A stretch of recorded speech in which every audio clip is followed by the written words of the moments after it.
So isa lang naman ang ating hinahangad dito na makagawa tayo ng quality ng mga produkto, especially dito sa ano natin, sa ating tawag dito, sa ating pins concrete post natin or dragon fruit post natin. At ang molder natin, no, 4x4x8 feet siya, adjustable, 4 mm thickness niya, lifetime use na po ito. Kaya ano pang hinihintay ninyo? Kung hanap nyo ay poste or mga molder, i-message nyo ako, share ko sa inyo ang price list sa shipping details dito. We can ship nationwide, Luzon, Visayas, Mindanao. At i-follow niyo yung Facebook page natin dahil lahat ng ratio at tips, mixing, makikita niyo sa ating Facebook page. I-follow niyo Gem Hardware ang Kukulamber Concrete Products, Kanituan Brands, Gem Hardware ang Kukulamber Concrete Products, Balulang Brands, Triple A&F Kukulamber, ang ating personal Facebook account, Felix Tan Pagikan Jr., ang ating Instagram, Felix_Pagikan 2000, at saka yung ating YouTube natin, Gem Hardware Kukulamber Concrete Products, or yung ating TikTok at Gem Hardware Cagayan de Oro, or Felix Tan Pagikan Jr. para updated po kayo sa lahat ng mga video, mga molder design natin. Nandyan makikita nyo sa ating cyber social account. Ayan, napakabilis na production.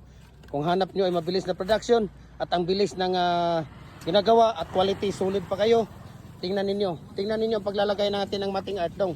Mating art, di ba napakabilis lang. Napakabilis yung mating art natin. Ano man ito mo sa nina dong? Ayay. Dapat yun ang sinuot mo para makita ka dito. Ayan oh, kung makikita ninyo sa ano, sa paglalagay natin ng pins concrete post mating art natin. Ayan oh, tingnan mo. Yung mating art natin, kung paano natin ilalagay. Napakabilis lang. Simply amazing talaga itong molder natin. Kaya hulog ng langit ito, no, para po sa inyo, sa mga naghahanap, no, especially sa mga hardware. Dapat mayroon kayong 10 butas sa mga hardware po, no, na pang business. Dapat 10 butas po ang mayroon kayo, no.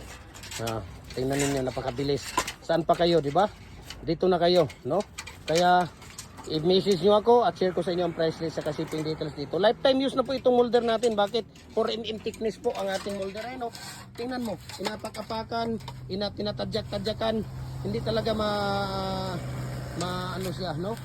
Kaya ano pang hinihintay ninyo? Message nyo ako, share ko sa inyo ang price list sa shipping details dito. Ayan, papuntang Ipunan yan, no? Ayan, no, yung tindahan natin, naputol na yung kahoy. Ayan, no, Gem Hardware. Okay? Hanapin nyo lang Gem Hardware, no? So, ano pang hinihintay ninyo? Message nyo ako, share ko sa inyong prices sa shipping details dito. Mabuhay and God bless po. Nagko-customize din tayo sa lahat ng mga ano natin, RCPC pipe culvert, molder natin, lahat ng ating hollow blocks, decorative, bricks, lahat po ng mga concrete products natin ng mga molder design. I-message nyo ako at share ko sa inyo ang prices sa shipping details dito. Mabuhay and God bless po sa ating lahat.